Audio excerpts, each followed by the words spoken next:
What's happening, guys? So we're going to dabble along into this video and maybe get into a few other things on this topic of narcissists and scam artists. Now, there's many different ways you can scam people in this life.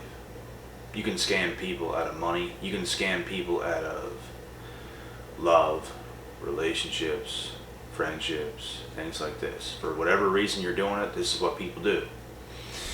And this is what you have to watch out for, because any one of these things is going to affect you drastically more than you'll ever know. And I know a lot of you guys have been scammed before with some of these things, including myself. There was also times where I got scammed for things and paid them back myself. And I'll give you guys an example. So whenever I was younger, I would sell products. I was into the cannabis industry and I would sell weed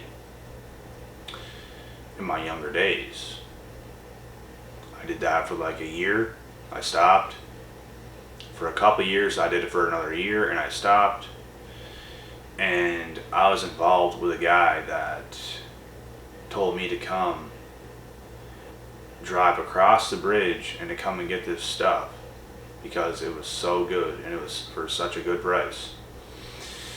And I already had stuff at this time to sell to get rid of myself, because what I would do was I would buy a big amount of somebody and I would sell it for more because it would be for a good price. And like I said, this guy told me to go and get this stuff because it was so good for this such a great price. And I'm not a stupid guy, so I went to this guy's place, drove a long ass time to get there. And I got there, he hopped in my vehicle, he showed me whenever I seen it.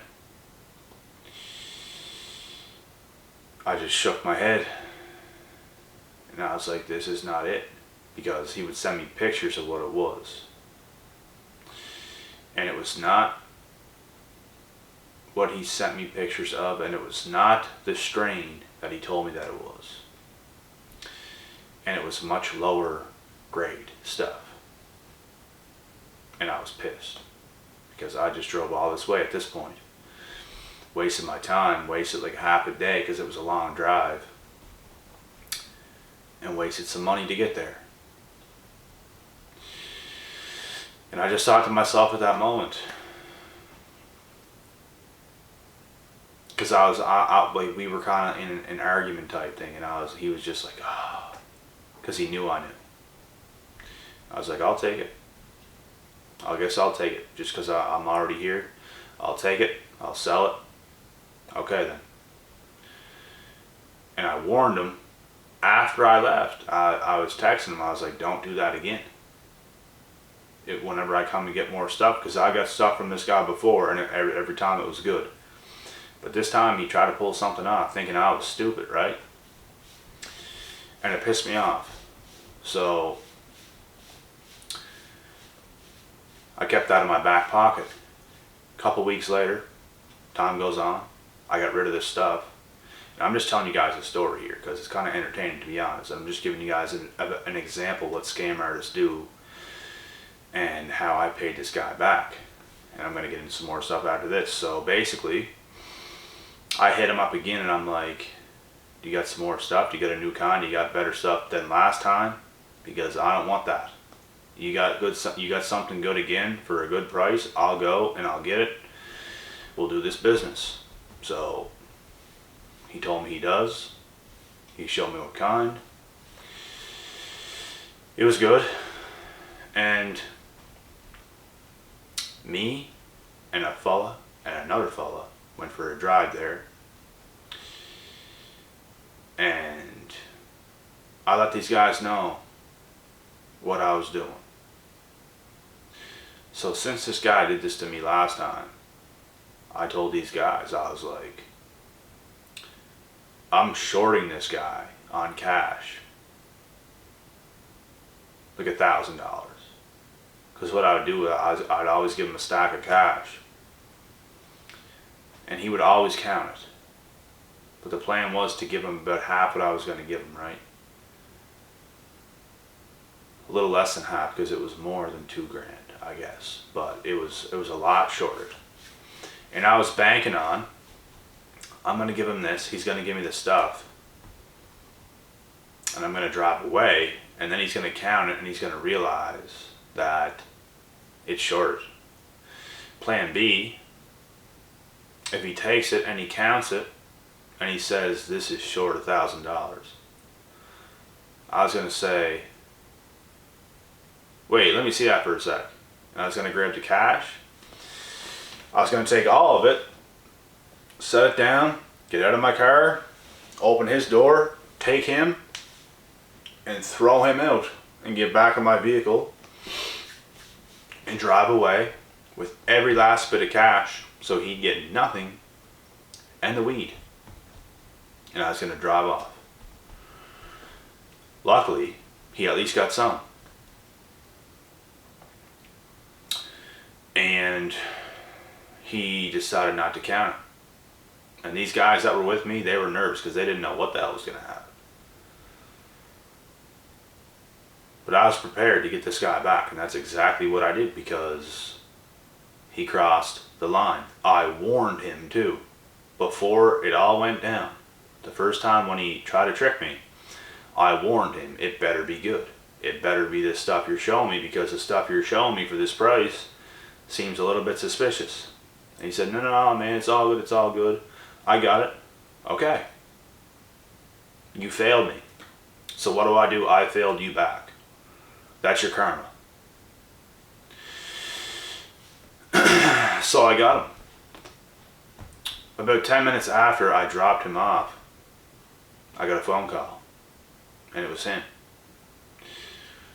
And I did not answer it. And he started texting me a whole bunch saying all this stuff. Didn't respond. This guy literally called me for a day straight.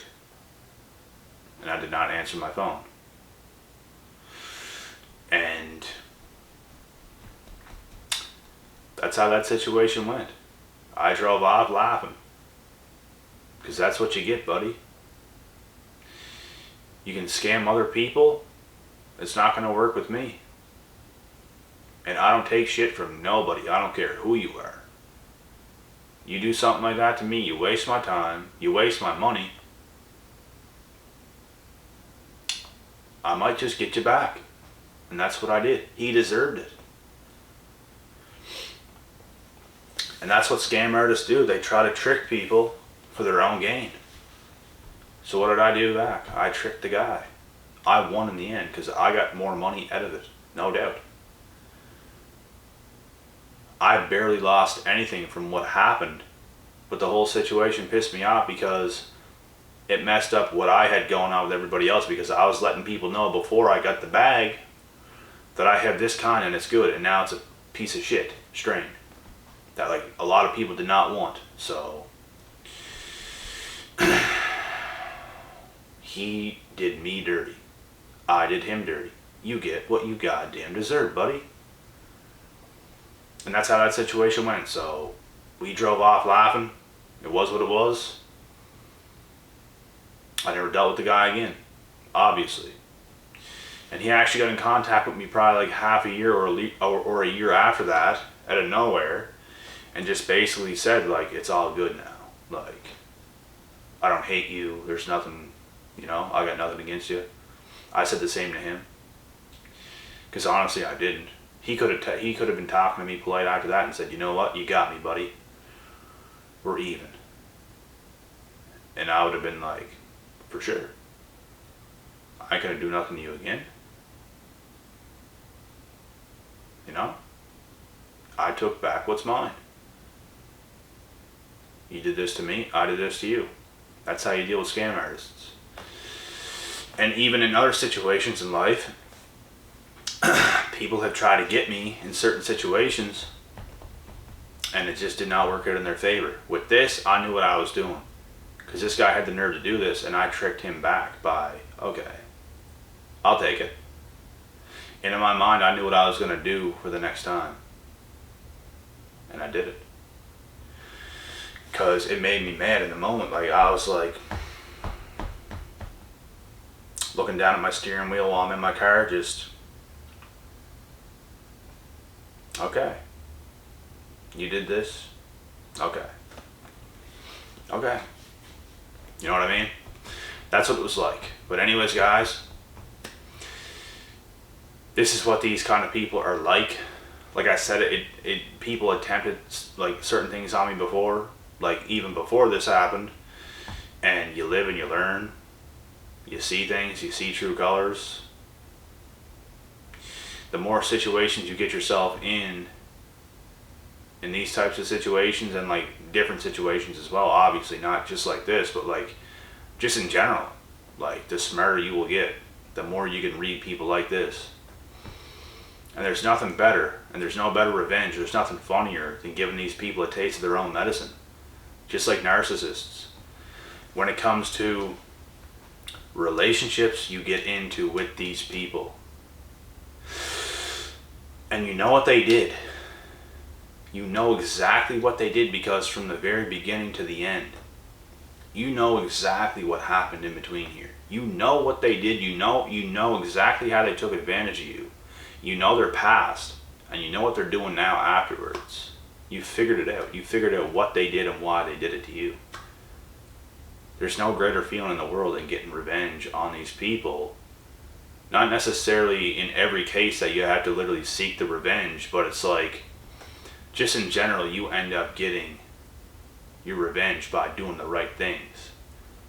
I didn't seek revenge by any girl that like screwed me over or nothing like that, but I did the right things afterwards to make them regret every last goddamn thing they ever did. You know what I mean? Like, they want to come back to me.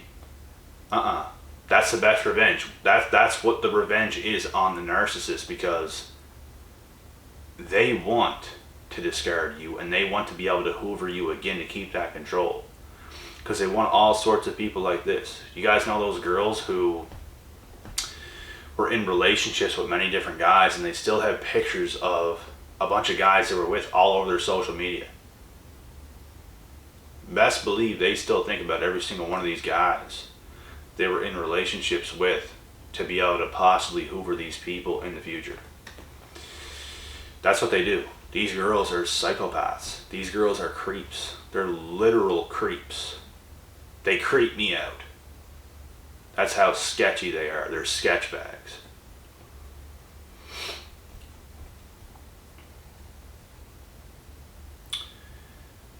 And you just have to know how to deal with those situations whenever you are involved with them.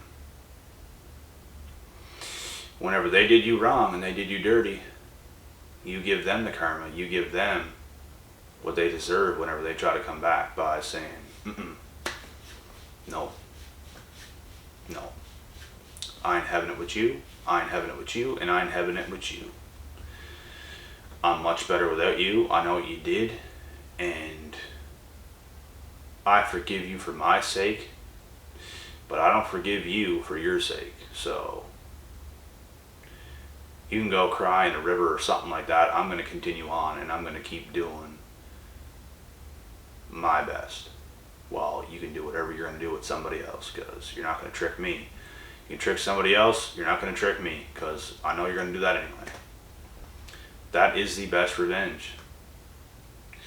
They are powerless. They have zero power over you. What do they want? They want more power over you. Most of these females in today's generation, they want power from you. They almost want you to beg for them. They want to get you in your feelings. They want you to get your, they want you to get in your feelings over them. That's what they want. Because if it's not like that, they feel that you are in your power, you are in your masculine frame, and you overpower them. They hate that. Most girls, not all, because a lot of the right girls, they like to have the right man with his head on his shoulders and his masculine frame. A lot of these psychopathic girls, they want you to be emotional. They want you to be emotional over them. They want you to surrender to them. because of their insecurities, because of their traumas and stuff like this. And it's annoying, but it is what it is. We have to see all of that for what it is and just live our best lives outside of all that nonsense. I completely gave up on depending on relationships such a long time ago. I find so much more happiness and peace without even trying to think of anything like that. If somebody comes, somebody comes. And if it's good for you, it's good for you. If not, you can say no and the situation is gone. There's nothing else to be said. If somebody comes and they are right for you, you can welcome it with open arms. If not, see you later. You have to get out of my face and go and do whatever else you're going to do because you are a psychopath. Literally. Like, go see a therapist for a couple years and try and come back again or something like that and have a conversation with me, because yeah, you might have a good side to you, but there's a lot of you right now that is just off. You are off as a person and you need help. Go get it. That's what most of these females are like, to be honest. And I'm not saying there's not a lot of guys like this either, because there is. And I know of guys where I come from that are like this, that they know they're not all there. They know they're not. And they need help just as much as some of these females do. Because their structure of life is just off. Their mindsets are off. Their ways of thinking is off. They don't know how to think. They don't know how to build structure. Our parents had it so much, I don't know what you want to call it. It's just like the entitlement of today's society is unbelievable. Our parents and like the generation like before ours, they had to work for everything they had. They all worked for what everybody wants in today's society. They all worked for it. A lot of people in today's society, including myself, because we all came up like having a lot more than our parents did. I grew up at least in a house. I grew up at least in a house in a warm bed, had food ready, had food made, and like a good amount of it. On holidays, you might get some extra stuff. You might get a little bit of nice clothes here and there from your parents. Things like this. Our parents like got not even a quarter of what a lot of us got. It's the entitlement that people get brought up into. It's them not thinking they have to work like not even close as hard as the parents did, which is ruining everything.